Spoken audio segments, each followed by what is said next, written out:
jour on croit et jour on meurt.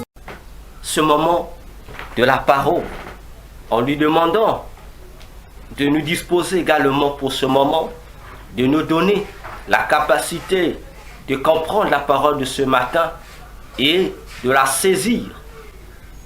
Alléluia. Alléluia.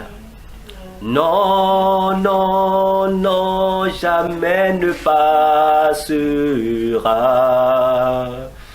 La parole de Dieu jamais ne passera. Non, non, non. Non, non, jamais ne passera. Parole de Dieu jamais ne passera. Non, non, non. Non, jamais ne passera. La parole de Dieu jamais ne passera. Non, non, non, jamais ne passera. La parole de vie jamais ne passera. Non, non, non.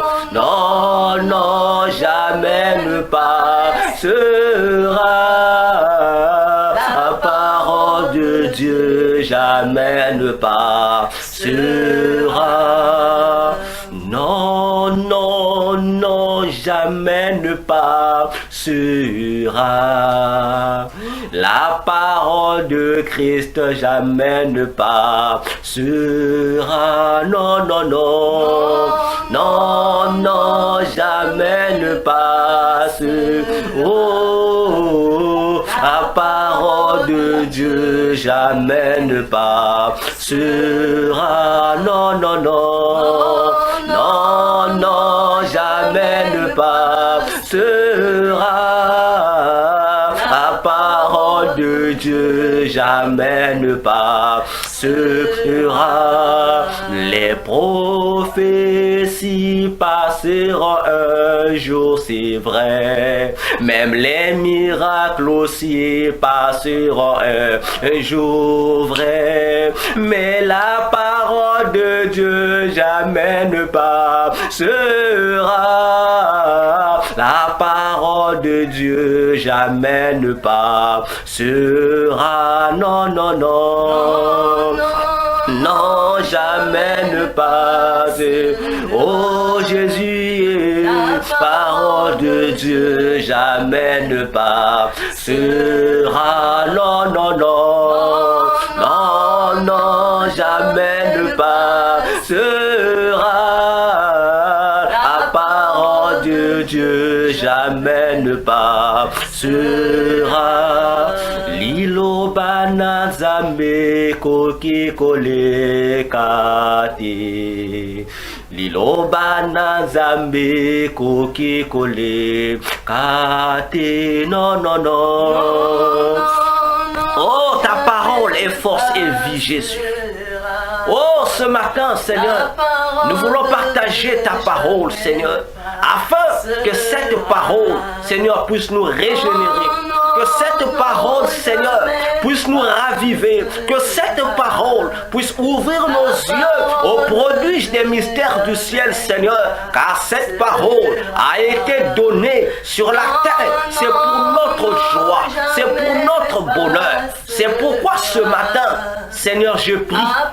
Oh, ce matin, Seigneur, je voudrais, éternel Père de gloire, partager ta parole. Mais je désire te demander ce matin, Seigneur, une chose.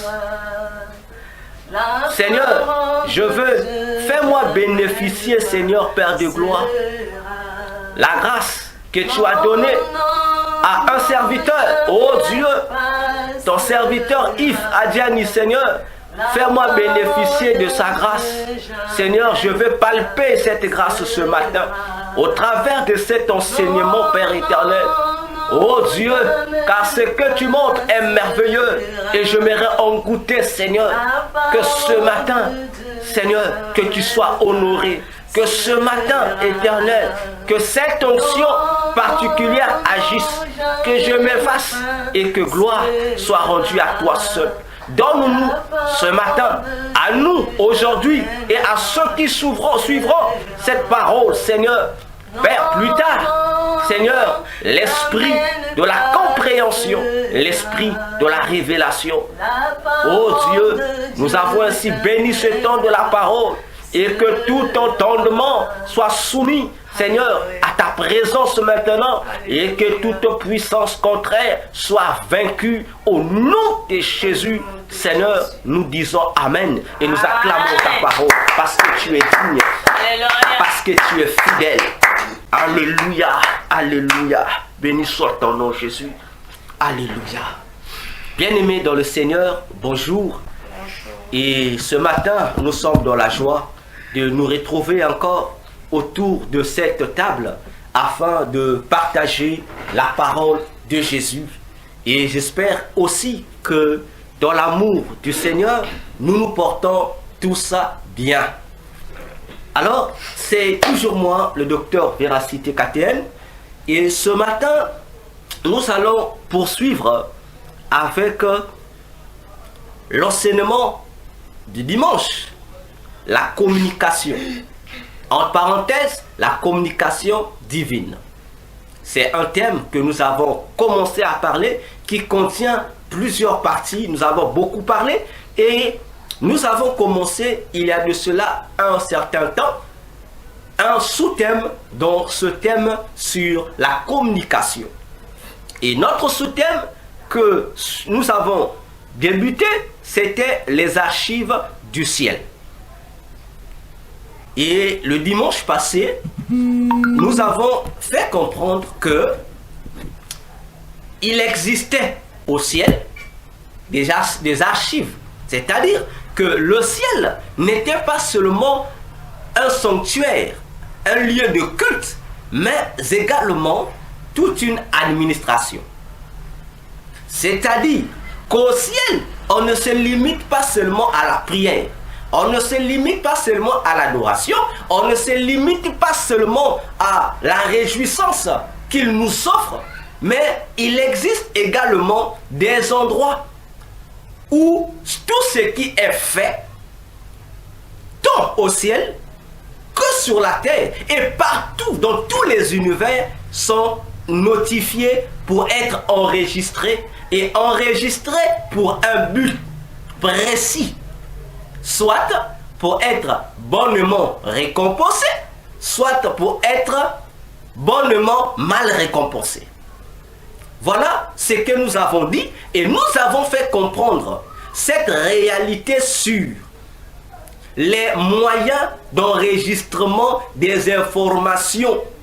Lorsque je parle d'informations, je fais allusion aux événements, je fais allusion aux actions que tout homme pose sur la terre. En un mot, je parle ici de la conduite de tout homme. Parce que c'est la conduite de tout homme qui donne vie aux différents événements. Voyez-vous, il ne peut pas avoir événement s'il n'y a pas l'homme sur la terre. Car les événements existent, c'est parce qu'il y a un homme, un être humain sur la terre. Et c'est l'être humain qui donne au déroulement des événements leur sens d'exister. Si les saisons existent, c'est parce qu'il existe un être humain sur la terre.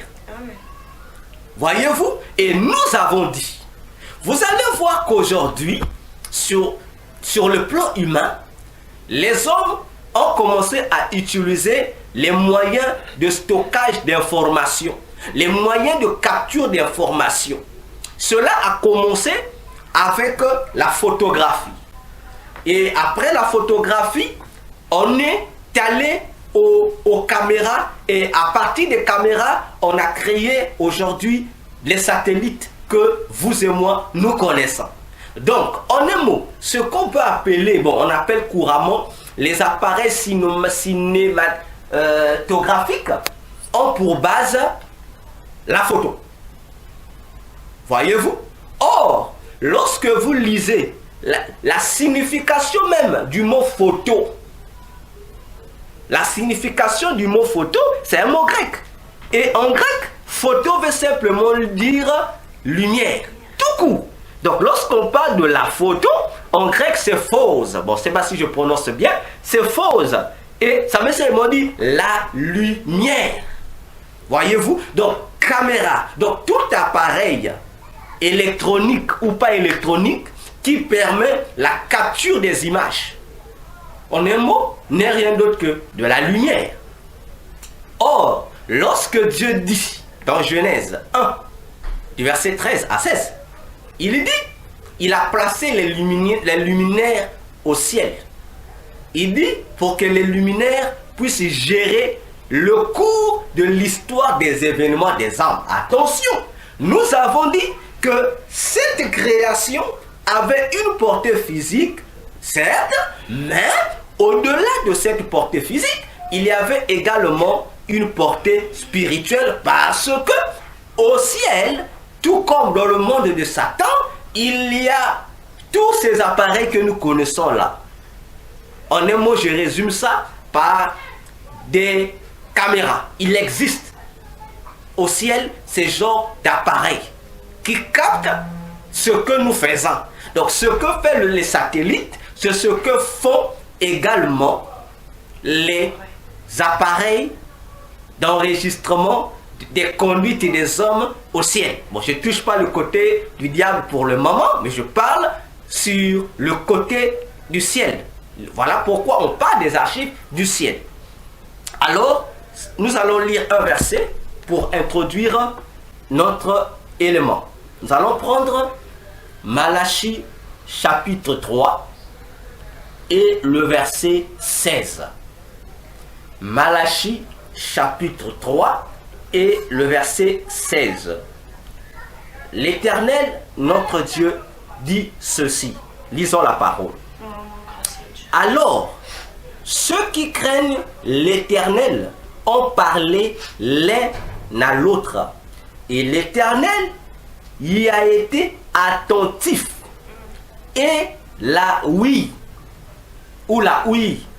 Et on a écrit un livre de mémoire devant lui pour ceux qui craignent l'Éternel et qui pensent à son nom.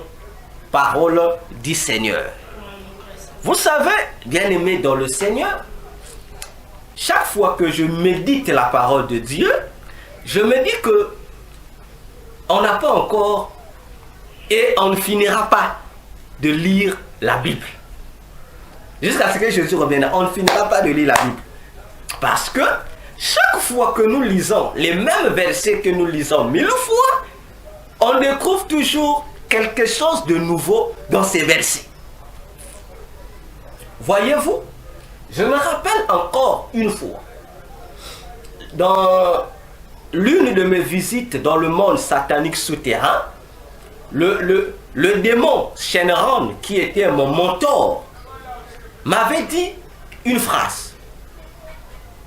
Il avait dit que les humains, nous les humains, il dit, vous les humains, en ce qui concerne l'excellence de la connaissance de la vérité. Il dit, vous les humains, jusqu'à aujourd'hui, bon, lorsque je parle aujourd'hui, je fais allusion à 2006. En fait, aujourd'hui, je fais allusion à 2005-2006. Dans ces années-là. Donc, jusqu'à aujourd'hui, il dit, les humains, vous n'avez exploité que 10% de la connaissance de la vérité. Et il dit, cette vérité se trouve dans un livre qu'on appelle livre de vérité. Bon, à l'époque, je ne comprenais pas. Et il n'avait pas aussi dit la Bible. Alors, lorsque j'ai rencontré Jésus, Jésus également a répété cette phrase, mais cette fois-ci, en complétant l'élément que le démon Shenron ne m'avait pas cité. Jésus aussi a dit que depuis que La Bible existe. Cette Bible que nous avons, depuis que la Bible existe. Donc, depuis Moïse, jusqu'à l'Apocalypse, jusqu'à nous aujourd'hui, Jésus dit, la connaissance des merveilles de la Bible n'a été connue qu'à 10% pour les humains. Comprenez-vous? Donc, le démon m'avait dit ça, mais il n'avait pas cité la Bible, il avait parlé en termes de livre de vérité.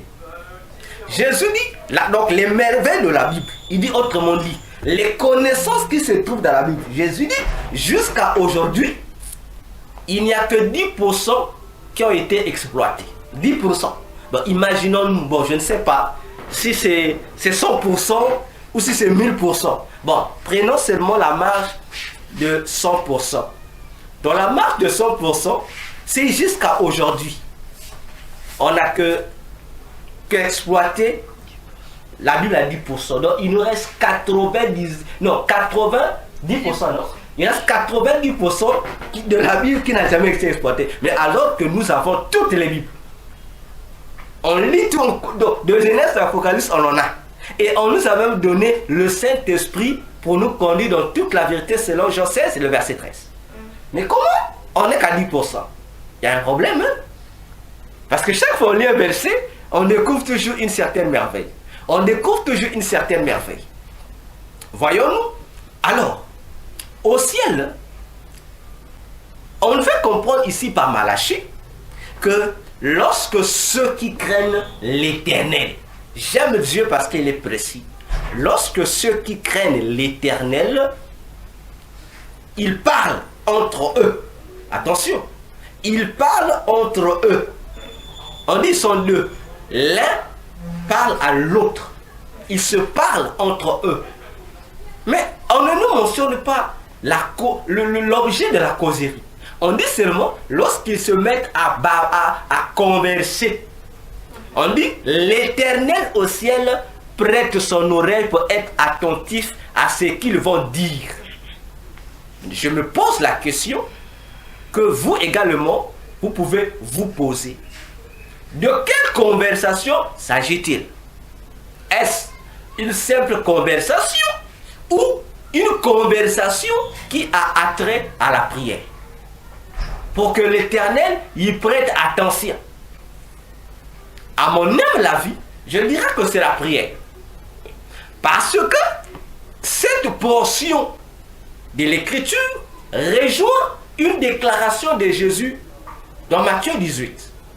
Il est dit, si deux personnes d'entre vous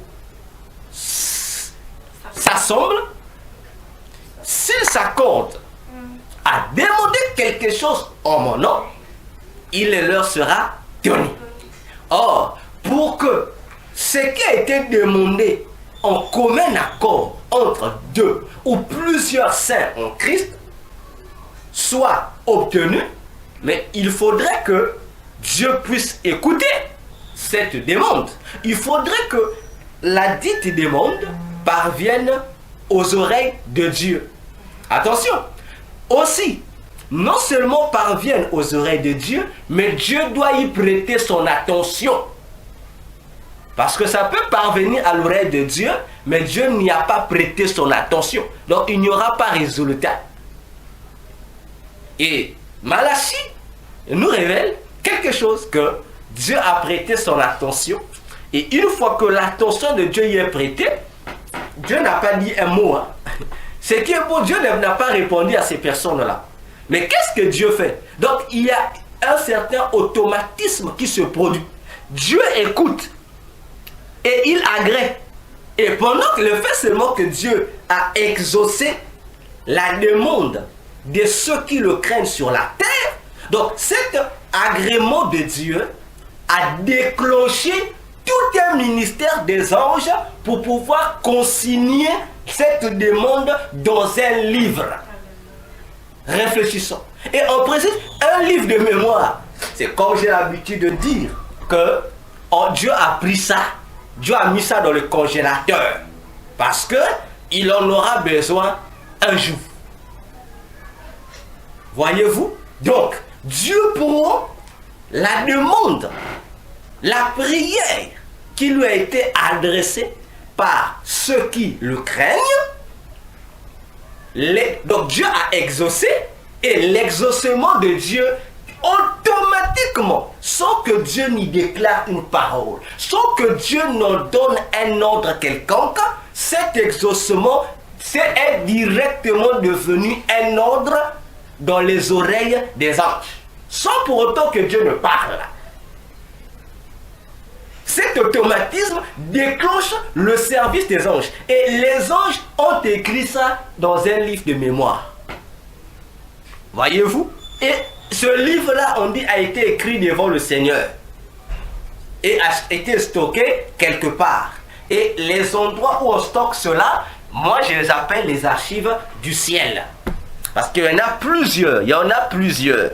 Et dans ces archives-là, du ciel, il y a, bon, si le Seigneur vous introduit dedans, vous allez voir, les livres aussi existent. Les livres à la forme moderne existent. Mais le constat que j'ai fait, c'est que dans la plupart des lieux de stockage des archives, il y a plus des éléments en forme de rouleau. Voyez un peu le rouleau qu'on utilisait en antiquité là. Donc les informations sont écrites dans des rouleaux sous cette forme. Il y a plus de rouleaux. Il y a des livres aussi, mais il y a plus de rouleaux. Et c'est là que sont stockées toutes les actions que l'homme chrétien comme païen pose sur la terre. Que l'homme te voit, que l'homme ne te voit pas, que le pasteur te voit, qu'il ne te voit pas. Sache-le que les caméras du ciel t'ont vu et on t'a filmé. Et on a gardé non seulement par écrit, et on a aussi gardé en visuel ce que tu as fait, ce que j'ai fait. On stocke, bien stocké. On garde tout. Parce que cela serve à nous récompenser et cela servira aussi à nous condamner ou à nous justifier le jour du jugement dernier. C'est pourquoi Apocalypse 20, verset 12, on nous dit, au jour du jugement du grand trône blanc, où Jésus sera le juge, il va juger les vivants et les morts. On dit, des livres furent ouverts. Imaginons-nous un seul instant. Dans ce 21e siècle, on nous dit que les humains, nous sommes à près de 8 milliards de personnes sur la Terre. Ça, c'est d'abord nous. Bon, si on repart dans les siècles passés, bon, si on repart avant Jésus-Christ, on repart à l'époque d'Adam, bon, toutes ces personnes-là, jusqu'à peut-être après nous. Donc, chaque individu a ses registres au ciel. Et ce jour-là du jugement, tout le monde, imaginons-nous, bon, supposons qu'on ait 100 milliards d'individus, et chacun va passer devant le tribunal de Jésus à tour de rôle. Dieu n'est pas pressé. Donc, y compris les démons. Bon, imaginez-vous d'abord le nombre incalculable avec l'intelligence humaine des démons. Et ils vont passer à tour de rôle. Dieu n'est pas pressé. Imaginons-nous la grandeur de Dieu. Parce que dans le tribunal humain, déjà, même 100 personnes ne peuvent pas être jugées le même jour. Voyez-vous, mais ce jour-là, tout le monde sera jugé au même jour. Personne ne va échapper et les livres vont parler. Et là où on a stocké nos informations, vont parler. Voilà. Donc Dieu ne sera pas là pour souffrir, pour dire toi, qu'est-ce que tu avais fait? Non, non, non. Dieu est juge, lui va son bâton, va seulement s'il frappe, c'est pour te donner la sentence. Et toi-même, là, donc tu as tes registres qui vont parler, tu as à côté ton propre esprit qui va te juger. Donc, ton propre esprit à toi va te juger. Bon, si tu es païen, ton propre esprit va te juger. Mais si tu es chrétien, là, c'est Jésus qui sera ton avocat. Mais si tu n'appartiens pas à Jésus, ton propre esprit va te juger. Bon, imagine-toi. Bon, c'est que nous appelons notre conscience. Bon, ta conscience va te juger. Personne ne va échapper, tu ne mentiras pas. Tu n'auras aucune raison. Parce que ta conscience te maîtrise mieux que toi-même. Voyez-vous? Et là, dans ce lieu-là, c'est là que se produit un phénomène du pardon des péchés. Donc lorsque tu commets en bien, en mal ou en mal, les anges ont noté, les anges de la terre notent, on transfère au ciel, là-bas aussi on note. Donc les anges qui sont avec toi notent, les anges aussi au ciel notent, les caméras du ciel notent. Et là, lorsque tu demandes pardon, le sang de Jésus efface. Là-bas, dans ton archive, là où on a mis ton péché, là, on supprime. Et ici, je vais ouvrir une parenthèse. Pour ceux qui demandent le pardon des péchés, je vais ouvrir une parenthèse.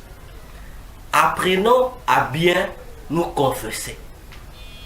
Je dis, apprenons à bien nous confesser. Parce que si, dans la journée, tu as commis 10 péchés, par exemple, tous les 10 péchés seront notés et enregistrés. Lorsque tu viens te confesser, tu ne confesses que 9 péchés. Tu as oublié un. On va supprimer les 9. Le 1 là va rester. Ça va rester parce que tu as cité que l'autre, les uns, mais l'autre, tu as oublié. Et c'est l'autre là qui risque de te coûter cher. Et c'est l'autre là que Satan va utiliser pour te combattre devant le tribunal de Dieu. Donc, apprenons à bien confesser nos péchés. Si tu ne pourras pas t'en souvenir de tout, ne fais pas la prière de tout le monde. Fais la prière d'un homme intelligent. Tu sais que tu ne peux pas te souvenir de tout. Les péchés. Bon, au lieu seulement de dire Dieu, j'avais fait ceci, demande pardon pour ça. Non, dis clairement, Seigneur, je viens te demander pardon pour le mal que je t'ai fait tout le long de cette journée. Tous les mal que j'ai fait. Tout. Sans oublier seulement tout ce que j'ai fait qui ne t'a pas plu aujourd'hui. Seigneur, pardonne-moi. Là, Dieu comprend le langage. Il comprend que tu as dit tout. Et Dieu va l'histoire dans les notes là, dans les registres. Tout ce que tu as commis là, on va supprimer. Mais si tu te limites à citer, sans pour autant associer dans ta confession le tout, le diable va t'avoir là. C'est pourquoi les gens qui ne comprennent pas. Une deuxième parenthèse, on nous dit, comment Satan nous accuse devant Dieu, comme dit Apocalypse 12. On dit Satan nous accuse nuit et jour devant Dieu. Et là, des hérésies ont été conçues, qui ont dit, non, Satan a encore accès au ciel, il rentre aussi au ciel, il va nous accuser devant le trône de Dieu. C'est faux, c'est pas comme ça que ça se fait. Non, non, non, non, ça ne se fait pas comme ça. Satan est chez lui, Satan est chez lui à la maison. Oui, la maison, il est chez lui à la maison. Il sait que Dieu est partout. Il sait. Satan sait. Je vous prends un exemple simple. Lorsque vous et nous, on est à l'église, on prie, on dit on est devant Dieu. Mais est-ce qu'on est devant Dieu? Lorsqu'on est à la maison, on prie, on dit qu'on est devant Dieu. Lorsqu'on est dans nos voitures, on est au marché, peu importe l'endroit où nous nous trouvons, on dit qu'on commence à prier. On dit, là je suis devant Dieu. Donc, il y a un élément qui se produit. C'est-à-dire, il y a une transposition du lieu. On sait que là où je suis, si je suis au marché, mais le fait seulement que j'entre en contact avec Dieu, automatiquement, il y a transposition du lieu. Donc là où je suis, spirituellement, le ciel s'ouvre et j'entre. Donc le ciel s'ouvre et il n'y a plus de barrière entre Dieu et moi. Donc c'est comme si on était deux interlocuteurs qui sont reliés par un appel téléphonique. Je parle, Dieu me parle, on se parle. Et c'est ce que font les démons. Ils ne montent pas au ciel. De là où ils sont, ils savent que Dieu les écoute. Rappelez-vous, Jacques 2 le dit. Pour ceux qui disent, j'ai la foi, ils pensent que la foi est un nom. Non, la foi n'est pas un nom. La foi est une responsabilité qui se démontre dans le travail. Ça se démontre dans les actes. Bon, il y a des chrétiens qui se limitent à la foi. Et Jacques dit, oui, tu dis que tu as la foi, tu crois en Dieu, c'est vrai. Il dit, les démons aussi le savent, font comme toi, mais ils tremblent. Donc les démons, dans leur royaume là-bas, ils peuvent rester dans leur royaume. Ils savent que, ils voient seulement ce que tu commets. Ils suivent seulement les péchés que toi et moi, enfants de Dieu, nous commettons. Et en retour, eux aussi, ils vont prier. Ils vont prier, ils suivent, ils respectent ce que Dieu a dit lui-même dans sa parole. Parce que, qu'est-ce que le démon fait? Ils lisent la Bible que toi et moi, l'église là. Ils lisent, ils savent qu'il est écrit dans la Bible. Comme dans une réunion qui a eu lieu dans le monde des ténèbres, on m'expliquait par un ancien magicien. Courant cette réunion, on leur a dit, dans cette réunion, comment vous pouvez faire pour attraper les serviteurs de Dieu, les hommes de Dieu, comme on a l'habitude de dire. Bon, lui, il était nouveau. Et en tant que nouveau, on leur donnait des cours, hein, des cours, comment faire. Il dit, mais comment un homme de Dieu puissant, je vais le faire tomber comment? Ils ont dit, mais ils sont gardés par des anges, ils sont parfois entourés par le feu. Nous, on n'arrive pas. Et le démon qui était le professeur leur a dit, c'est simple. Fouillez seulement, le démon précise, fouillez seulement, 1, dans leur passé. 2, observez attentivement les péchés qu'ils commettent. Et attendez-les lorsqu'ils vont prier. Voyez-vous, fouillez dans le passé. On va se dire, nous avons des passés. Or, qu'est-ce qu'ils vont? Ils doivent fouiller dans le passé. Ils doivent fouiller dans le passé, tout comme dans le présent, un élément de fraude. C'est-à-dire, un élément qui pourra mettre en cause le serviteur de Dieu devant son Dieu. Et une fois qu'ils trouvent un élément, il leur dit, ne souffrez pas. Amenez-nous l'élément. Et nous, on va, depuis ici, on va s'adresser à leur Dieu. On va leur dire, voilà, celui qui est ton enfant ou ton serviteur, voilà ce qu'il a commis. Et il dit, remettez à leur Dieu ce que leur Dieu a dit lui-même dans sa parole sacrée. Donc même les démons sont au courant que la Bible est sacrée. Attention. Et les démons citent les versets bibliques que nous ne négligeons. Ils vont répéter ça. Et leur version biblique de base qu'ils répètent à Dieu. Dans le tribunal de Dieu, ils citent 1 Jean 3, le verset 8. À moins que je me trompe. Dieu dit, non, c'est Jean qui dit même que celui qui pêche est du diable, partie A. Mais le Fils de Dieu est apparu pour détruire les ténèbres. Mais eux, c'est là, la première portion. Celui qui pêche est du diable. Et eux, en détectant un péché en toi, et ils prennent l'élément, c'est une pièce à conviction devant le tribunal. Ils disent, Dieu, voilà la preuve. Donc, la personne là nous appartient. Voyez-vous? Ils ont pas tort, hein? Ils ont raison. Il dit parce que Dieu ne peut pas se contredire. C'est sa parole. À moins que ce que l'apôtre Jean a écrit dans cette épître soit faux. Mais si Dieu reconnaît que c'est validé au ciel, ça veut dire que Dieu doit s'y soumettre. Voyez-vous? Dieu doit s'y soumettre. Et c'est ce qui arrive. Et Dieu, lorsque Dieu voit, il faudrait maintenant que le serviteur de Dieu, qu'est-ce que Dieu va faire? Parce que c'est un tribunal, tel que ça se fait dans le tribunal humain.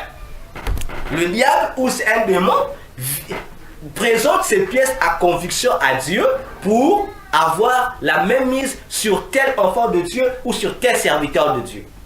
Maintenant, il faudrait en retour que l'individu ou le coupable aux yeux des démons puisse avoir aussi des pièces à conviction pour se défendre. Voilà les réalités qui se passent au ciel. Et qu'est-ce que Dieu va faire? Parce que toi, peut-être que tu es occupé à autre chose.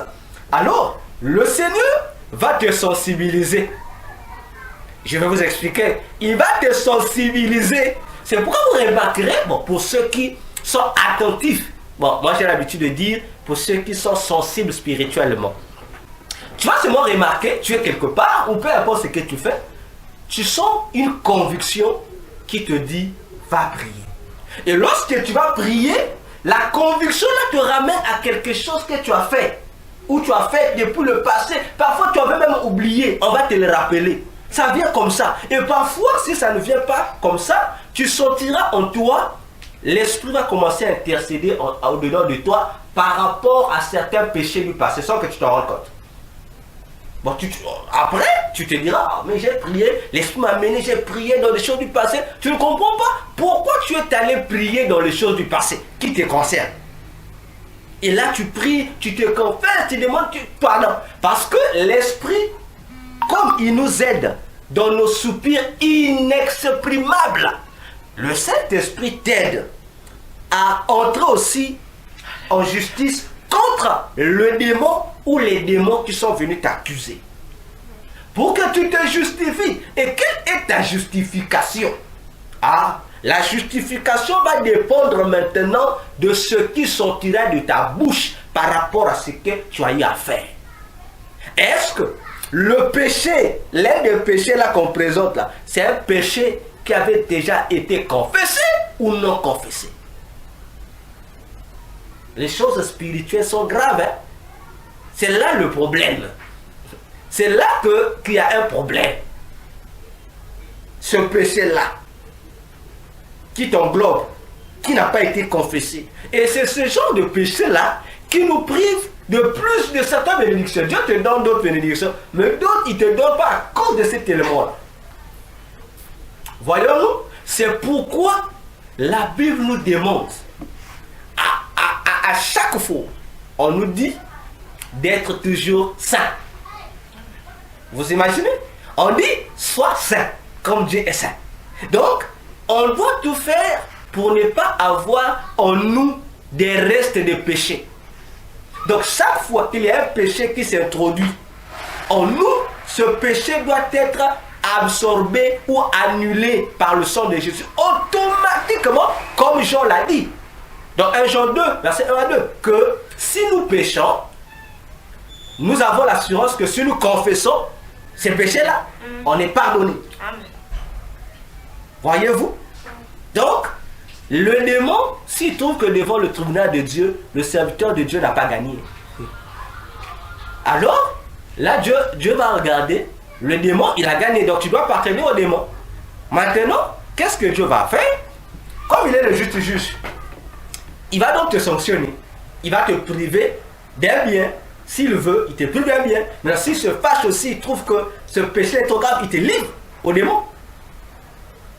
Il te livre au démon. Jusqu'à ce que tu prendras conscience pour te confesser. Et il mettra à ta disposition les moyens pour que tu reviennes, tu te confesses. Voilà ce qui arrive.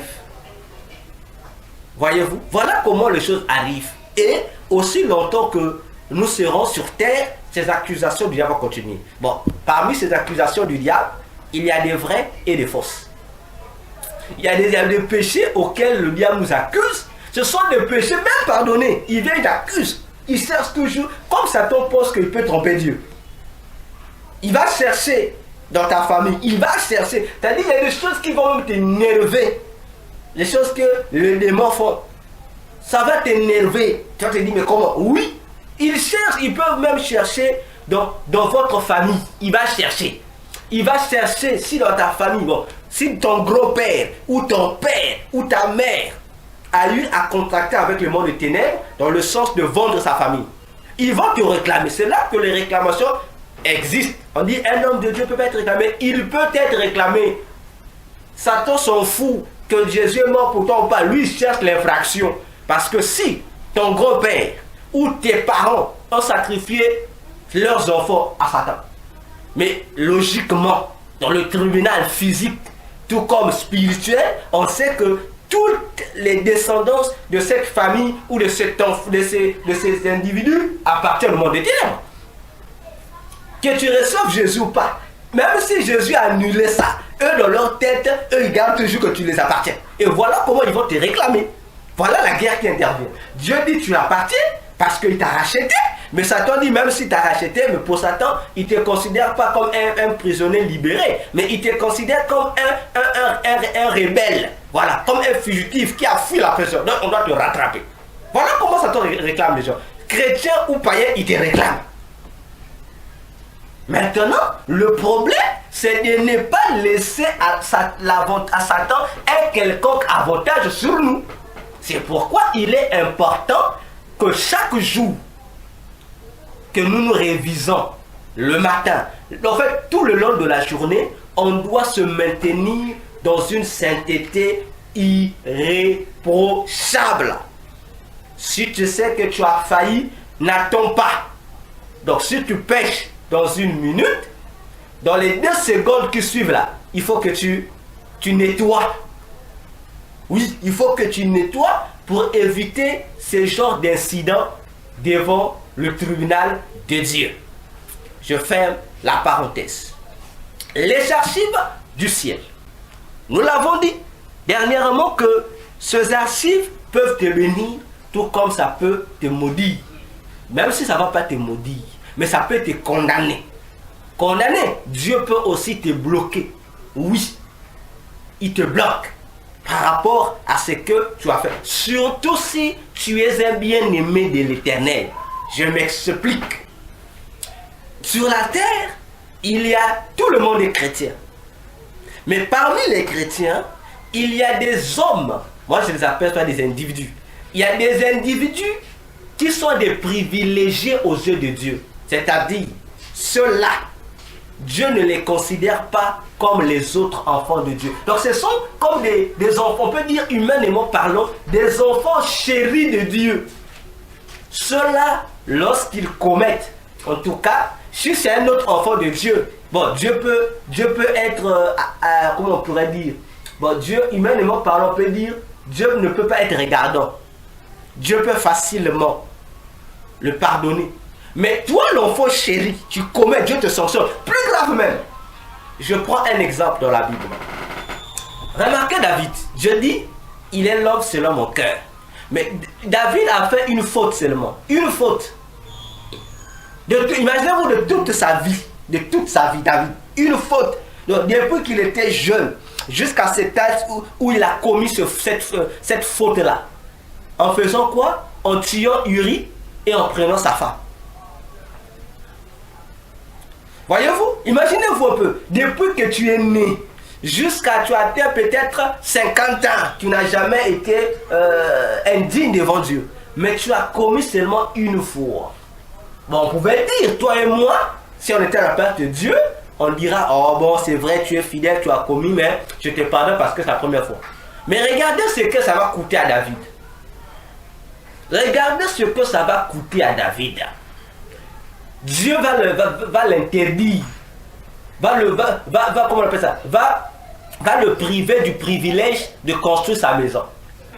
Pourtant, c'est Dieu qui lui-même qui révèle à David le plan. Et Dieu écrit de sa propre main, comme le dit David lui-même.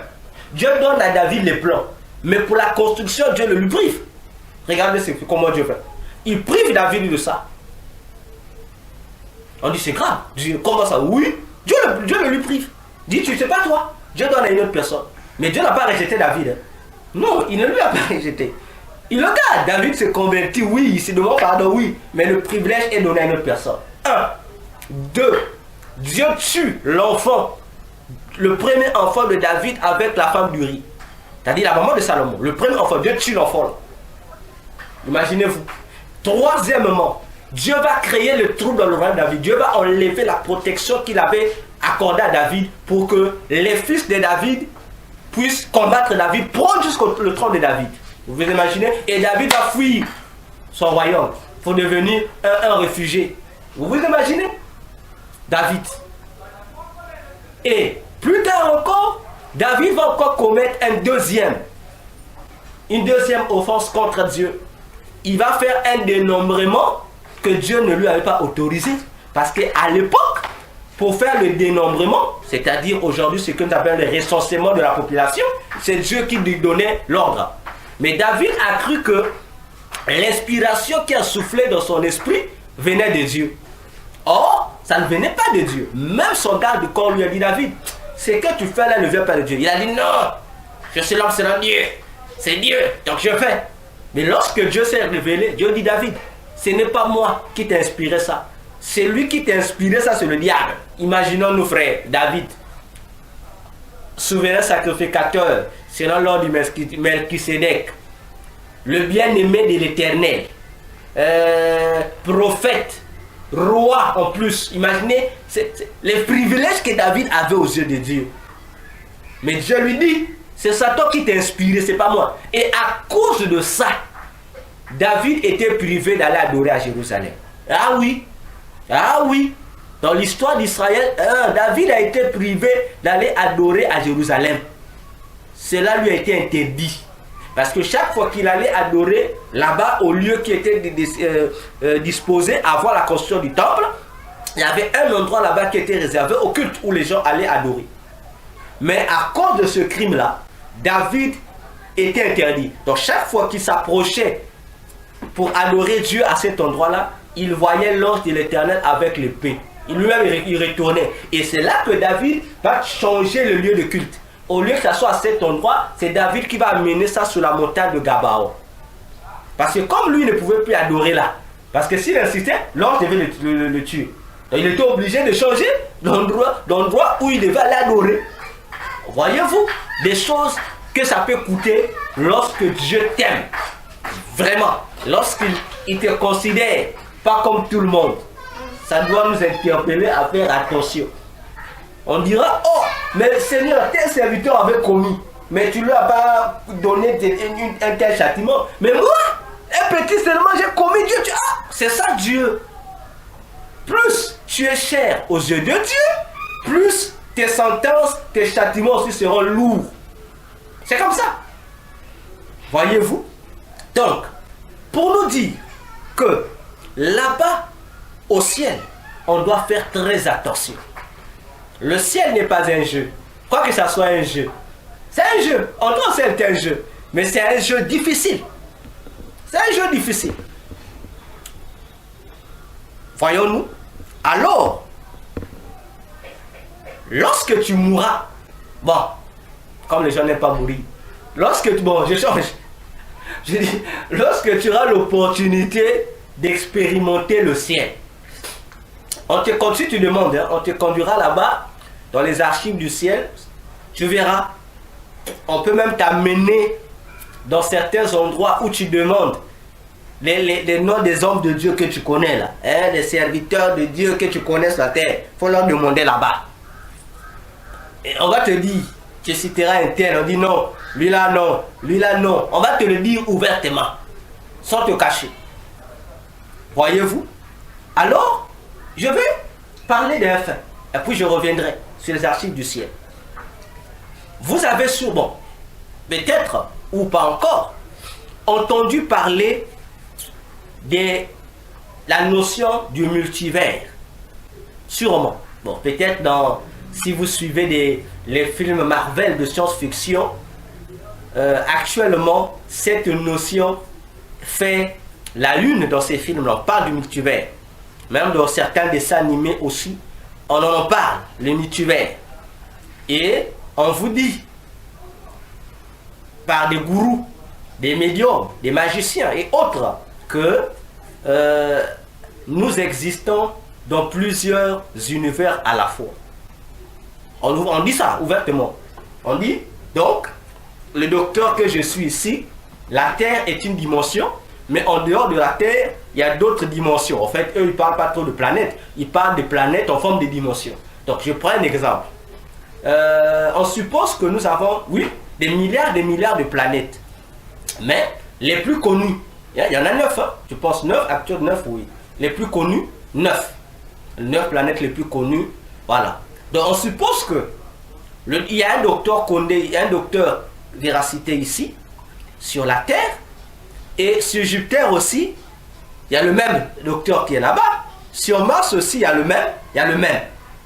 Maintenant, on vous dit, il y a un changement seulement. Donc, les mêmes habitants qui sont sur la Terre ici se retrouvent aussi dans les différentes planètes aussi. Mais là-bas, nous subissons les mêmes réalités, les mêmes événements. Mais seulement, il y a mutation de fonctions. Donc, si le docteur que je suis, sur la Terre ici, je suis docteur, mais parfois sur Mars, on subit les mêmes réalités, mais sur Mars, je ne suis pas homme de Dieu. Sur Mars, je serai peut-être le représentant de Satan sur la Terre. Mais c'est le même personnage au fait. Mais là-bas, il y a des réalités qui changent. Mais les événements sont les mêmes. Mais c'est les personnes qui changent. Si ici tu étais célibataire, bon là-bas, peut-être que tu seras marié ou tu seras polygame. Voyez-vous? Et c'est ce que c'est cette histoire, cette soi-disant science que l'occultisme impose aux gens. Et c'est là que vous entendez souvent une expression où on vous dit que nous ne mourrons pas. On dit on ne meurt pas. Et c'est là qu'intervient aussi la fameuse doctrine du karma. C'est là qu'intervient également la notion qui nous dit que le futur, le présent, le passé n'existent pas. Donc ça n'existe pas. Ce qui existe, c'est ton instant maintenant qui existe. Les restes n'existent pas. Donc on crée ce genre de philosophie mensongère pour embrouiller la pensée humaine avec les notions des multivers. Il n'existe pas de multivers comme tel. Non. Non et non. Il n'y a pas un toit sur la Terre et un autre toit sur Mars. C'est faux. Et ça a été conçu par Satan lorsqu'il a créé aussi ses archives, qui est appelé, dans un terme générique dans le monde des ténèbres, on l'appelle ça les annales akashiques. Voilà, on l'appelle les annales akashiques. Je l'ai déjà dit une fois, je pense. C'est quoi? En fait, c'est un univers, bon, un monde satanique aussi, un endroit qui se trouve dans le monde satanique, et cet endroit ressemble à des grottes. Voyez, vous savez, c'est comme un désert où il y a des grottes. Et à l'intérieur des grottes, vous allez trouver des secteurs d'archives. Il y en a plusieurs. Voyez-vous? Et c'est ce qui donne vie au karma, à la notion du karma, parce qu'il ne peut pas exister la notion du karma sans la notion de la réincarnation. Et là, tu arrives, tu demandes, bon, moi je veux, on va te dire, dans le passé tu vivais, on va te montrer et on va te donner des vidéos, tu vas voir, on va te donner même, on va te faire lire tes vies passées. On va te dire, non, dans le passé, on dit, bon, maman Karine, dans le passé, tu étais un homme. On dit, dans les années 1000 ou 1000, peut-être en l'an 600, tu étais un homme. On dit, bon, lorsqu'on est arrivé en l'an 1000, dans l'Antiquité, bon, maman Karine n'était plus un homme. Lorsque tu es morte, tu es revenu à la vie. Au lieu d'être un homme, tu étais un chien. On te dit encore, lorsque tu es mort, on t'a encore ramené, tu étais un arbre. Donc on va te montrer toutes ces preuves-là. Tu as la conviction, tu dis oui, donc la réincarnation existe. Alors que c'est un mensonge, c'est une fabrication pure et simple des démons. Et c'est ce qui donne vie aux occultistes qui effectuent des voyages astraux dans cet endroit-là et ils viennent là, ils vous pompent ça. Non, il y a des preuves de notre vie passée, voilà. Voyez, tout ça c'est une manipulation. En fait, c'est comme font le FBI, la CIA et le KGB. Voyez, non? Ils prennent un individu, on te change d'identité et on conçoit sur le champ un passé qui ne t'appartient pas. Donc tu fabriques un passé qui va concorder avec la nouvelle identité qu'on te donne. C'est comme ça que ça se passe. Et c'est cette fausse théorie, cette fausse doctrine des démons qui donne aux gens le courage de venir parler de la réincarnation. Qu'on ne meurt pas. Tu nais encore, tu renais. Mais il faut leur demander. La procédure pour se réincarner, ça se passe comment? Ah, faut demander, ça se passe comment? Voyez-vous? Et tout ça, lorsque vous suivez la procédure, vous allez comprendre au fait que la procédure qu'il donne, personne ne peut réussir cette procédure. Personne, je vous dis, personne ne peut réussir cette procédure. Et au final, vous allez comprendre que c'est une tromperie. Pour que ton âme, qui est jugée par les 4 êtres vivants et les 24 veillards de Satan, puisse réussir à être éligible pour la réincarnation. Il y a trop d'étapes. Et personne n'a réussi ça. Alors qu'en réalité, lorsque tu meurs, tu vas au séjour de mort. Les réalités qu'on expérience, c'est du mensonge pur et simple. Et ce sont même ces mêmes annales akashiques qui ont donné naissance à la théorie catholique du purgatoire. Mes frères, mes sœurs, je vous en conjure, aux yeux de Jésus, ne mettez jamais foi au purgatoire. Je vous assure, tous ceux qui meurent avec l'espoir du purgatoire, pour dire, parce qu'il y a des prières qu'on donne aux gens. Toi qui crois au purgatoire, on va te donner des prières pour que lorsque tu vas mourir, qu'on prenne ton corps, non, ton âme, qu'on transfère ton âme au purgatoire. Mon frère, ma soeur, ton âme va même regretter. Pourquoi je suis morte? Il fallait que je sois vivante. Parce que, c'est quoi le purgatoire? Ça existe. Ça existe, je vous dis. Le purgatoire existe. À la seule différence, ce qui est dit à propos du purgatoire, dans le catholicisme, n'a rien à voir avec les vraies réalités de ce fameux purgatoire. Parce que, lorsque l'âme qui est envoyée au purgatoire, je vous dis, l'âme qui est envoyée au purgatoire, vous qui aimez demander les messes, bon, si tu obtiens un vrai chrétien, tu vas au ciel, tu es sauvé. Mais si tu es païen et que tu meurs et que par maladresse, bon non, pas maladresse, je corrige, par bonne adresse, tu vas voir un prêtre ou le curé pour demander, non, je veux une messe pour que l'âme de mon défunt soit transférée au purgatoire. Sache-le, si on ramenait le défunt là vivant devant toi, il va te tabasser. Je te jure, il va te tabasser parce que tu ne leur rends pas service. C'était préférable de les laisser dans le séjour de mort. Quoi qu'il souffre là-bas, c'est mieux que de l'amener au purgatoire. Parce que qu'est-ce qui se passe au purgatoire? La chose que les occultistes n'aiment pas vous dire. Surtout les magiciens. Lorsque tu meurs, on t'envoie au purgatoire. Au purgatoire, là-bas, tu vas subir, tu as près de quelque chose de 40 jours d'abord de torture. Voyez-vous? Donc, les 40 jours de torture que tu subis là-bas. Bon, ici sur la terre, le prêtre te ment. Le prêtre te ment, il te dit que les 40 jours là, ici il dit qu'il faut faire le deuil. On dit 40 jours de deuil. Après on va dire le 40e jour, son esprit va monter au ciel. C'est un mensonge. Donc pendant que vous êtes en deuil, toujours on continue à verser de l'argent au prêtre pour qu'il fasse des baisses de prières pour les morts là. Là-bas, votre défunt est mis dans c'est comme dans un centre de concentration juive. Vous connaissez l'affaire d'Hitler des nazis. Donc il est fouetté à mort. Comprenez-vous? Donc c'est comme si tu as dit au démon, moi je veux que mon défunt là vraiment torturez-les au-delà de ce qui se fait au séjour de mort. Il sera torturé parce que le purgatoire là c'est une partie aussi qui se trouve dans le monde souterrain. Donc il sera torturé sous l'ordre des 4 êtres vivants et des 24 vieillards de Satan. Il sera torturé.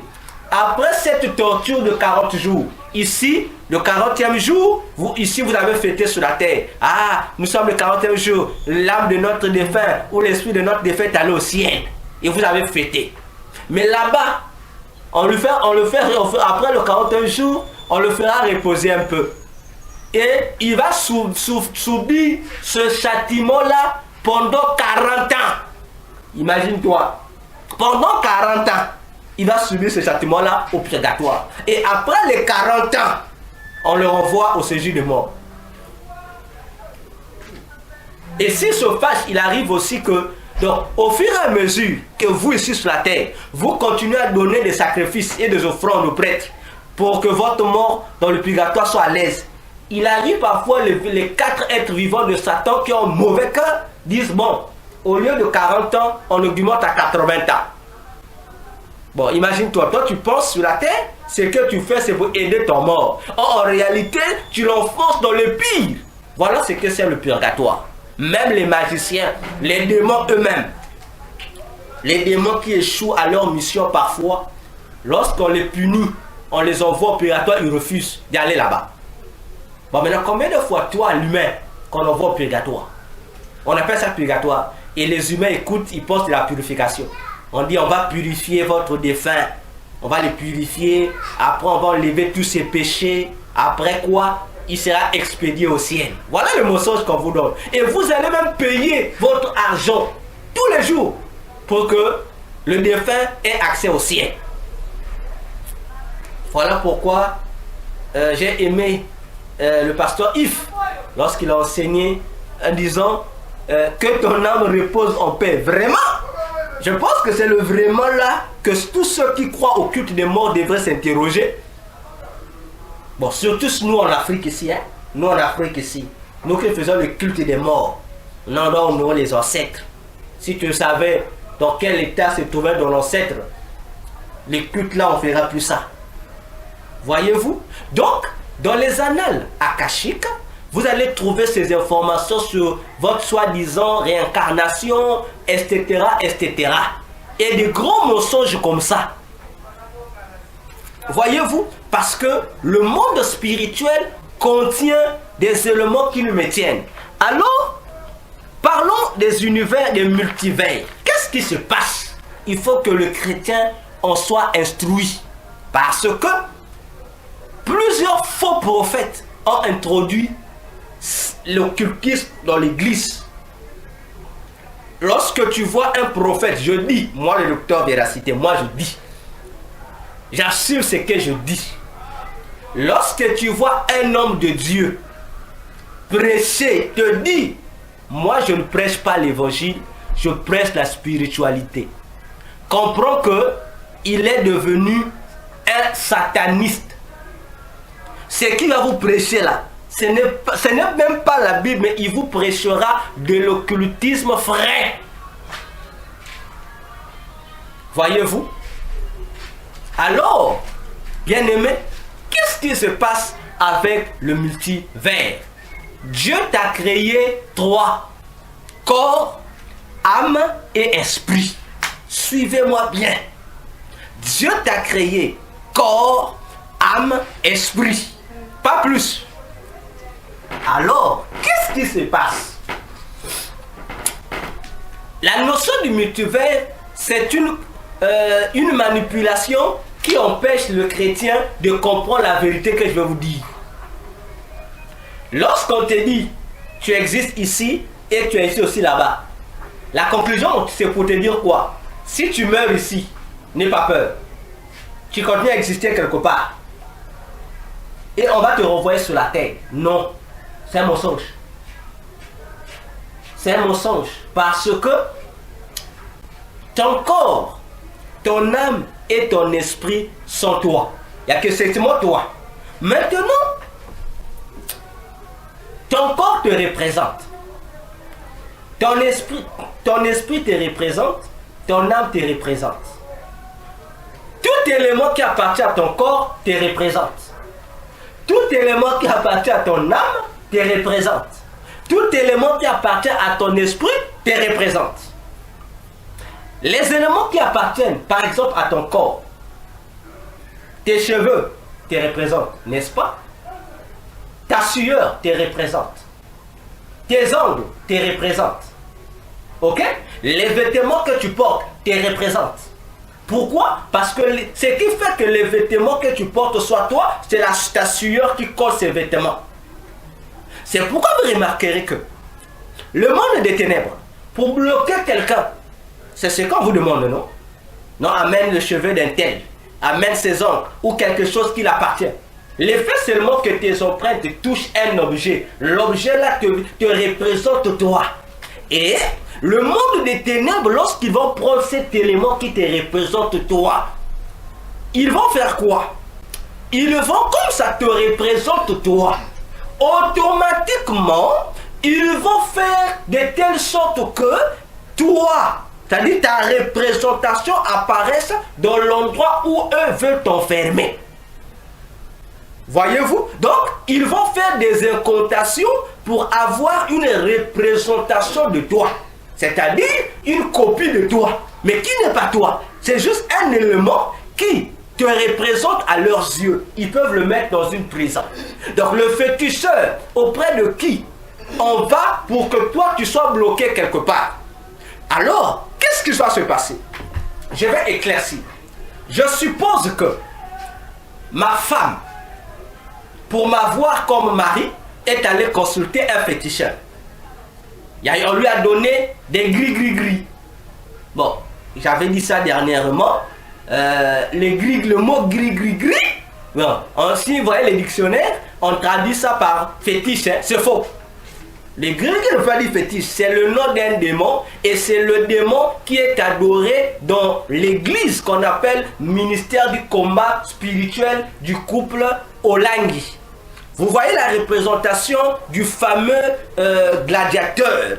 Vous voyez le logo là, si vous voyez le logo de ce ministère, il y a un gladiateur qui est là. Bon, c'est un gladiateur, c'est-à-dire c'est un soldat, un peu un soldat à la forme antique. C'est lui, c'est un démon. C'est lui, on l'appelle gris, c'est lui. Je ferme la parenthèse. Donc, le féticheur va faire quoi? Il va demander à ma femme d'amener un objet qui me représente. Suivez-moi. L'objet qui me représente là, peu importe l'objet, la photo, en fait, tout ce qui te représente toi, tout ce qui t'appartient toi, tout ce qui a ton image, tout ce qui a ton empreinte, tout ce qui a ta sueur, donc tout ce que toi tu as eu à toucher ou à être en contact qui t'appartient. Le féticheur va demander, toi tu veux quoi? Je bloque quoi chez lui? Oh non, je veux qu'il puisse m'aimer, qu'il soit mon homme. Ça veut dire que le féticheur va bloquer un élément sentimental à toi. Il ne va pas bloquer toute chose, il va bloquer l'élément qui fait tes sentiments. Dans un domaine précis, dans le domaine de l'amour. Donc, c'est l'élément là, comme on dit, la partie amoureuse de ton cœur qui sera bloquée. La partie de tes émotions liées à l'amour entre l'homme et la femme sera bloquée. Cette partie-là seulement. Donc, tous les éléments, toutes les fonctions dans ton corps, dans ton âme et dans ton esprit qui sont liées au domaine de l'amour, disons l'amour sexuel, seront bloqués. Alors, le féticheur va prendre ce domaine-là. Il va le mettre dans des prisons. Des prisons liées aux esprits qui travaillent avec lui ou au monde satanique auquel lui, le féticheur, appartient. Il va mettre ça dans la prison là-bas. Or, cette partie-là, comme c'est toi, ça te représente, dans la prison du féticheur, tu vas apparaître là-bas. Tu vas apparaître là-bas. Dans la prison là-bas. Mais celui qui apparaît, c'est pas toi. C'est une représentation de toi. Donc, l'élément qui t'appartient, et comme ça te représente, eux, ils vont matérialiser cette représentation-là. C'est-à-dire, l'objet va prendre la forme de son propriétaire. Et tu apparais là-bas. Maintenant, si une autre personne, dans le domaine des affaires, fait aussi la même chose, va voir un gourou aussi. Je vais bloquer quoi? Je vais bloquer quoi? Le gourou va dire non, moi je veux que tu bloques son domaine des affaires.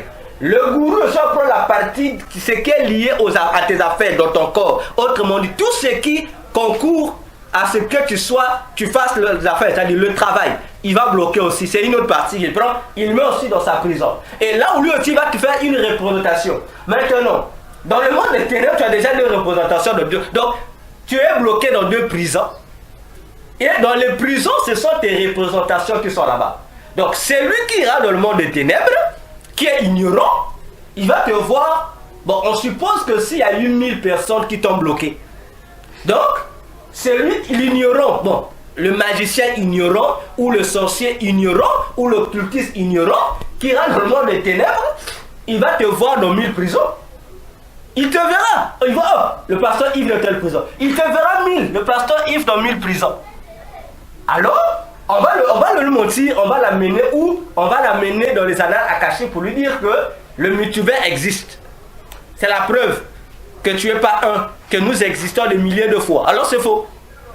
Et lorsqu'il revient sur la terre, il vient embobiner des gens. Alors c'est un mensonge. Ce qui est là-bas, ce n'est pas toi, c'est une représentation de toi. Voyez-vous? Parce que Ce n'est même pas... C'est là que la représentation, ce n'est même pas ton âme qui est bloquée là-bas, c'est ta représentation. Parce que s'il faut bloquer ton âme, on va prendre l'âme de ton corps là, on va sortir ça de ton corps, on va aussi mettre ça dans une prison. Ici, tu ne mourras pas forcément. Parfois, tu peux mourir, parfois, tu ne meurs pas. Non, pas forcément. Tu n'es pas mort. Donc, pendant que tu vis là, tu n'as plus d'âme, mais ton âme est en prison. Parfois aussi, il peut faire l'inverse. Il prend ton esprit, il met en prison. Mais tu vis, sur terre, tu vis, tu ne t'en rends pas compte. Ce sont ces réalités qui existent. Donc, s'ils ne prennent pas une partie de toi qui te représente, il peut prendre ton esprit, il peut prendre ton corps. Bon, les mauvais, bon, c'est plus les sorciers qui le font. Il peut prendre ton esprit, il est allé emprisonner ton esprit dans la poubelle, il a pris ton âme, il est allé emprisonner ça quelque part, et il t'a laissé avec le corps. Mais tu vis, tu manges, tu vis. Seulement, tu vas subir toutes les répercussions des tortures que ce soit une partie de ta représentation, ou ton âme, ou ton esprit subit dans les endroits. Tu vas subir ça. Physiquement, ça va se répertorier dans ta vie. Voyez-vous? Et c'est comme ça que le diable fonctionne. Mais ce fonctionnement-là, le monde des ténèbres n'ont pas inventé ça. Non, ils n'ont pas inventé. Ils ont copié ça, c'est Dieu. Ils ont copié ce système-là, c'est Dieu. Ah, ça c'est ce que les hommes de Dieu n'aiment pas lorsque je dis. Ils ont pris ça, c'est Dieu. Parce que toi et moi, nous sommes sur la terre, n'est-ce pas? Sur la terre, tu as ton corps. En tant que chrétien, tu as ton âme et tu as ton esprit. Sur la terre, tu en as. Curieusement, la Bible dit encore que pendant que nous existons sur la terre ici, nous existons en même temps au ciel et nous sommes assis devant le trône de Jésus, face à Jésus. Je vous pose la question. Réfléchissons. Tu es sur la terre. Mais Éphésiens 2, le verset 4 à 7, dit: nous sommes aussi assis au ciel avec Jésus. Alors frère, sœur, réfléchis. Toi tu es sur la terre. Mais comment tu existes encore en même temps là-bas au ciel, en face de Jésus? Voyez-vous, en fait, il y a un élément de toi qui te représente devant Jésus. Un élément de toi qui est assis devant le trône de Jésus qui te représente. C'est juste un élément qui te représente, qui est là. Et si lorsque tu pèches, ça veut dire que tu te déconnectes de Christ et ton représentant devant Jésus disparaît. Donc ce n'est qu'une représentation de toi qui s'y trouve là, devant le Seigneur. Ce n'est pas que il y a un quatrième élément, non, tu vois que toi, ton esprit en toi, mais le fait que tu es connecté à Jésus, il y a une représentation de Jésus une représentation de toi qui se trouve en Jésus, et il y a une représentation de Jésus qui se trouve en nous, que nous avons le Saint-Esprit. Donc voilà pourquoi on l'appelle l'Esprit de Christ. Donc il y a un vice versa. Jésus nous envoie un élément qui les représente en nous, et nous aussi nous l'envoyons une représentation de notre esprit devant lui. Mais ton esprit reste dans ton corps. Il y a une représentation de ton esprit devant le Seigneur. Voilà comment ça se passe. Et le diable a copié et a amené chez lui et a créé une doctrine pour détourner les regards des gens de ces choses-là. Voyez-vous? Comme pour dire, nous parlons de la communication par rapport aux archives du ciel. Voyez-vous? Aux archives du ciel. Je reviens sur les choses du ciel. Donc, Satan aussi a ses archives, Dieu aussi a ses archives. Alors, comme j'ai dit dernièrement, le développement de la science aujourd'hui, on nous crée des appareils. Vous savez que le satellite le plus puissant au monde, et qui a peut-être je peux dire, bon, 50 ans même d'avance par rapport au reste des satellites du monde, même des États-Unis. C'est le satellite qui est utilisé par le Vatican. Voilà, c'est ce satellite-là. Et ce satellite-là a un surnom. Hein? Au Vatican, là, il y a un nom Mais le code de ce nom-là, c'est Lucifer. De leur satellite, il y a un code là, c'est un nom siglé. Voyez-vous, mais le sigle te donne le nom Lucifer.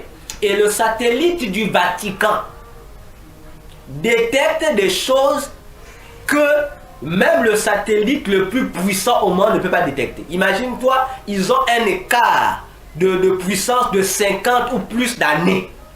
Le Vatican, que nous acclamons, qu'on croit être le Saint-Siège. Voyez-vous? Et ces choses-là existent dans le monde spirituel. Nous ne faisons que copier en fait ce qui existe déjà là-bas. Comme j'ai toujours dit aux gens, bon, lorsque je me fâche contre les scientifiques qui viennent nous embrouiller pour nous dire qu'il paraît que la Bible contredit la science. Je dis encore, je pèse mes mots et j'assume. Un vrai scientifique, je dis bien, un vrai scientifique, qu'il soit chrétien, qu'il soit païen ou qu'il soit athée, sait que la Bible n'est pas contre la science. Que le contraire, c'est la science qui contredit la Bible. Parce que s'il existe au monde 100 scientifiques ou 100 savants, 600, 60% n'ont pas inventé des choses sur la terre avec leur intelligence. C'est faux et archi faux. Je vous assure. Physiquement, on aura cette impression que Thomas Edison a fabriqué des choses. Il était intelligent, il est génie. Oui, il est génie, humainement parlant. Mais demandez à Thomas Edison, il a eu ça où?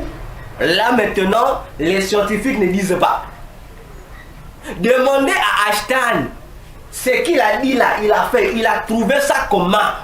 C'est pas que Einstein est resté un jour chez lui, il observait le ciel. C'est faux!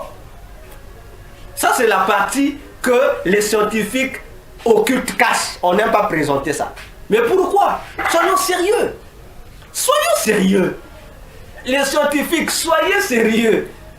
Vous niez, vous faites semblant de dire non, la Bible raconte des bêtises, ce sont des conneries. Ah, mais ceux que vous appelez les pères de la science, où ont-ils trouvé les choses qu'ils font là, les inventions là? Ils ont trouvé ça où? Demandez au concepteur de Apple, il a eu l'inspiration là où? Qu'on ne nous trompe pas. Il faut le lui demander. L'individu de Apple, il a eu l'inspiration là où? Les formules qu'il a eu là où? Il faut le lui demander. Demandez au concepteur d'Android, il a eu l'inspiration là où? Bien aimé, la science, lorsque nous utilisons humainement, elle est bonne. Je vous assure. Mais, si on vous ouvrait les réalités de la science, surtout de la technologie, je pense qu'il y a des gens qui vont me casser les téléphones, qui vont tout casser. Parce que, honnêtement, ce sont des choses, pour la plupart, qui proviennent de l'autre côté, là-bas. Et la plupart des noms, je dis bien, la plupart des noms que portent les appareils technologiques que nous utilisons, ce sont des noms des démons. Là, je dis la plupart. Il y a des hommes de Dieu qui se sont fâchés contre moi dans les années passées. Lorsque j'ai dit les notes de la musique sont sataniques, ils sont fâchés. Ils sont fâchés. Ils ont crié. Comment? Comment? La musique vient du ciel. Mais comment? Mes frères, mes sœurs, faisons attention. Faisons attention aux choses de Dieu. La musique vient du ciel, c'est vrai. Mais la question que je repose, dites-moi, avez-vous lu quelque part dans la Bible? Parce que dans la Bible, on nous parle de la musique. Dieu a même donné l'art, comment former les musiciens. C'est dans la Bible. Hein? C'est dans la Bible. Dans la Bible, on a même les serviteurs de Dieu qui ont fabriqué des instruments de musique. Ça existe dans la Bible, David. Maintenant, dites-moi, quel endroit dans la Bible vous avez vu, on a parlé de cette note de la musique? Si vous avez cet endroit dans la Bible, apportez-les-moi.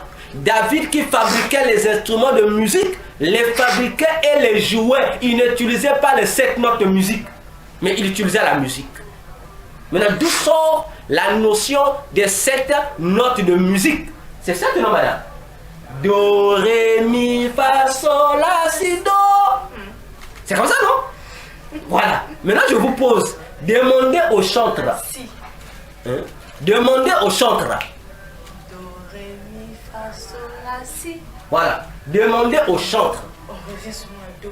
Demandez aux chantres, je répète, demandez aux ingénieurs en musique, les docteurs en musique. Il y a même des hommes de direction de docteurs en musique. Hein? Demandez les écoles de musique là, qui vous disent d'où est sortie la notion là de cette note de musique là, les do et quoi là, où c'est sorti. Il faut leur demander, qu'ils vous disent. Parce que nos chantres vont dans les universités de musique, pour apprendre le gospel et que sais-je encore. Mais la question est de savoir, l'origine là, les 7 notes de musique a été imposée par qui? Voyez-vous? Et si vous demandez des occultistes sérieux, moi j'appelle des occultistes sérieux, qui disent la vérité, ils vous diront même que faites attention avec ces notes là. Mais pourtant, c'est avec ces notes là qu'aujourd'hui, tout le monde se sert pour faire de la musique. Hein? Comme on dit à l'église, attention. Attention. Je vous dis attention. Utilisons les choses, mais faisons attention. Eh oui, faisons attention. Demandez encore aux musiciens. Pourquoi les pianos, tous les pianos au monde, ont que 2 décors, les touches? C'est le noir et c'est le blanc. Il faut leur demander. Pourquoi? On ne peut pas changer de couleur. Mais pourquoi ils apportent que ça? Même les pianos coûtent 1 milliard. Vous verrez que le blanc et le noir. Mais pourquoi? Cette configuration provient d'où? Là, on ne dit pas. On trouve ça normal. On ne dit pas. Mais donc, vous pensez, lorsque vous dites do, ré, mi, comme vous avez dit, do, ré, mi, fa, sol, la, si. C'est pas quoi là? Do, si. Voyez-vous? Mais attendez. Mais do, c'est un esprit. Do, c'est un esprit. Donc les 7 notes là, ce sont des esprits qui sont là. Ok? Ce sont des esprits qui sont là. Et les occultistes savent. Et chacun de ces esprits a son monde.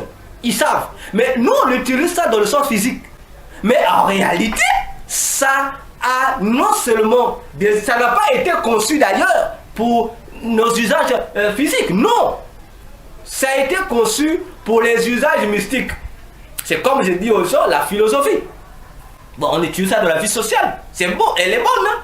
Mais la philosophie n'est pas une science humaine, c'est l'occultisme pur et simple. La philosophie, c'est l'occultisme pur et simple. Voyez-vous? Donc, il faut que le chrétien comprenne ces réalités. Et surtout que aujourd'hui, les chrétiens commencent à adopter les différents styles de musique. Mais attention, dans les styles de musique, il y a des styles que tu peux copier, mais il y a des styles que tu ne peux pas copier.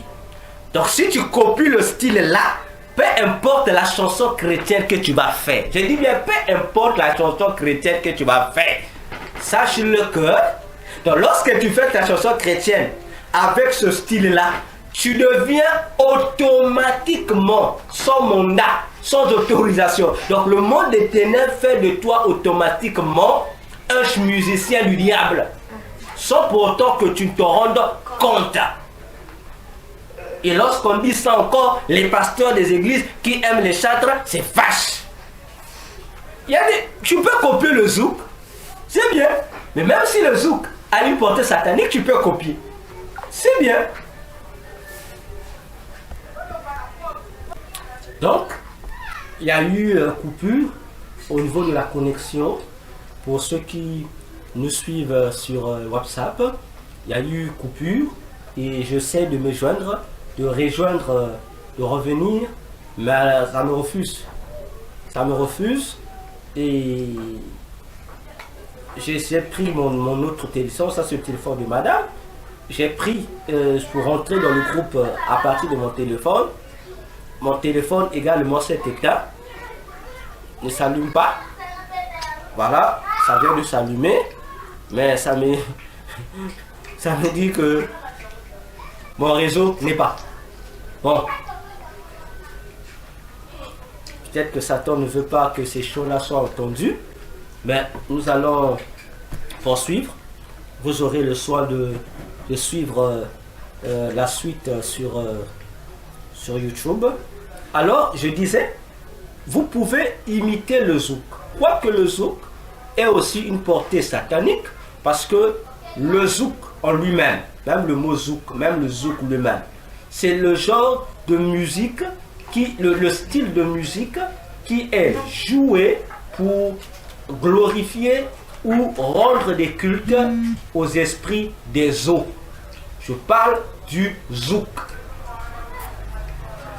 utilisé pour le culte des esprits des eaux. Mais tu peux également prendre ce genre de musique, chanter pour Dieu. Là, il n'y a pas trop de soucis. Seulement, bien-aimé dans le Seigneur, tu ne peux pas prendre une musique rock. Tu ne peux pas prendre une musique hip-hop. Donc toute cette race-là est chantée avec pour Dieu. Ça te fait automatiquement agent de Satan, parce que ces styles de musique-là ne sont pas para-humains. Ce sont totalement diaboliques. Ces styles ont été conçus spécialement pour la vénération des démons. Je répète, ce sont des styles de musique qui ont été spécialement conçus pour la vénération des démons. Alors aujourd'hui, on retrouve aujourd'hui dans les églises, dans les chansons chrétiennes, ce genre de style. Preuve, regardez le style vestimentaire ou comportemental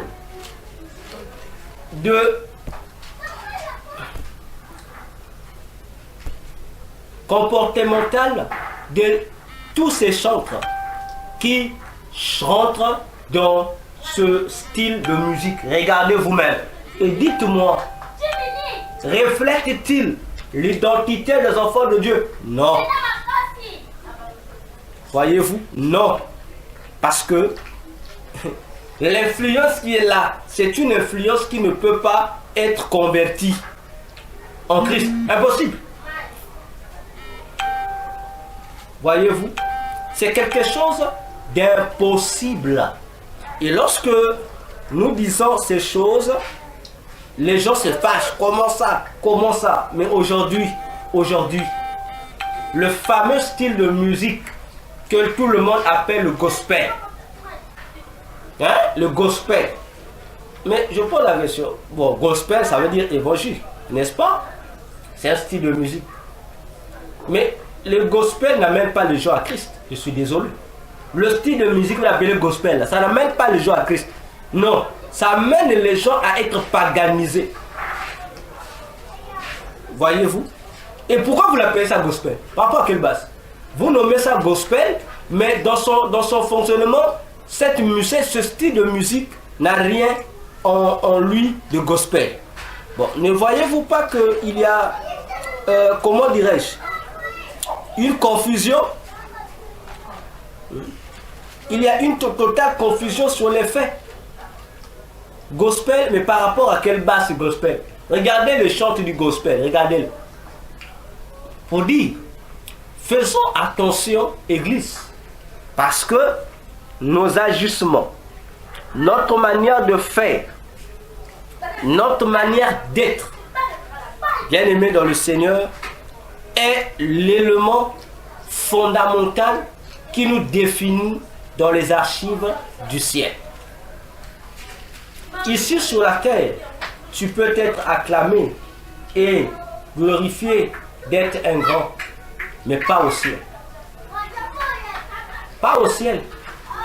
Parce que au ciel, ce sont d'autres personnes, tes propres archives qui vont définir réellement qui tu es par rapport aux actes que tu poses ici sur la terre.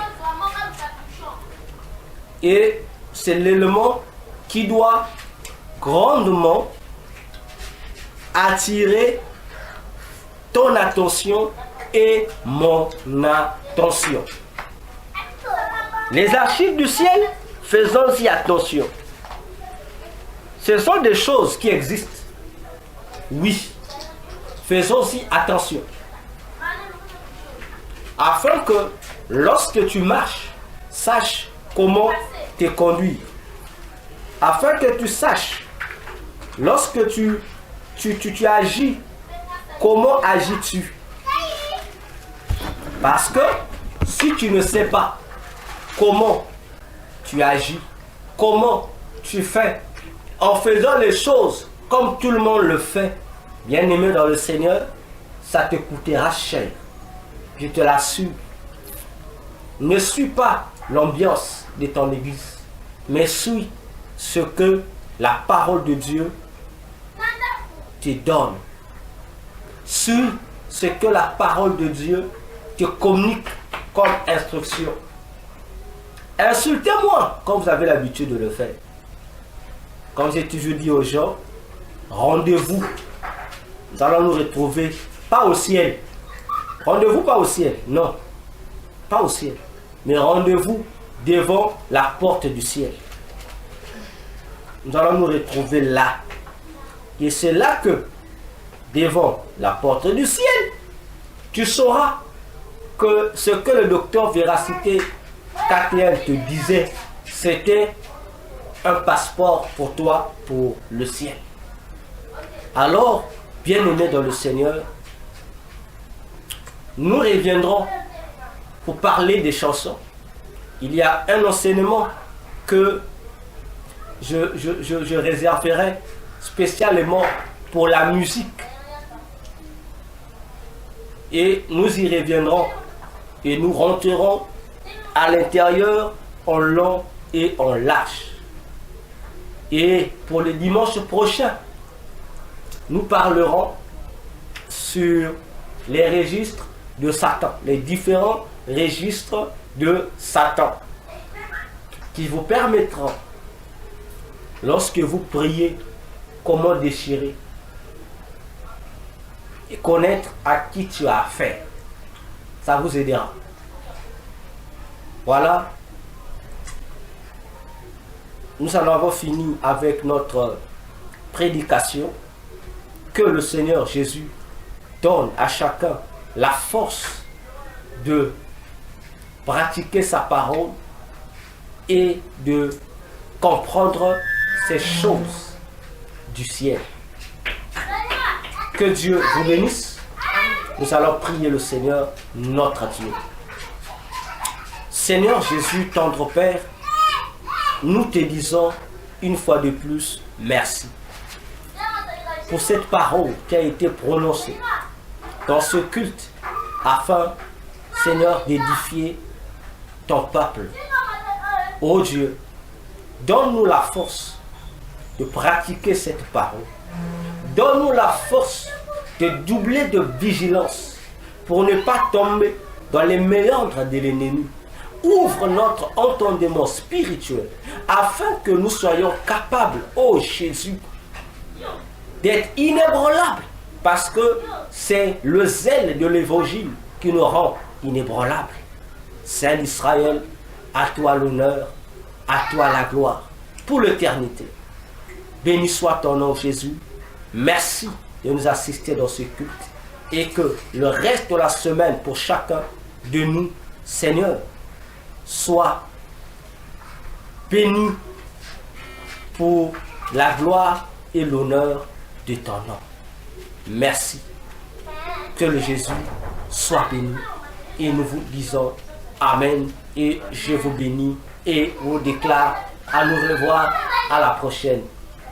Si Jésus ne revient pas. Amen.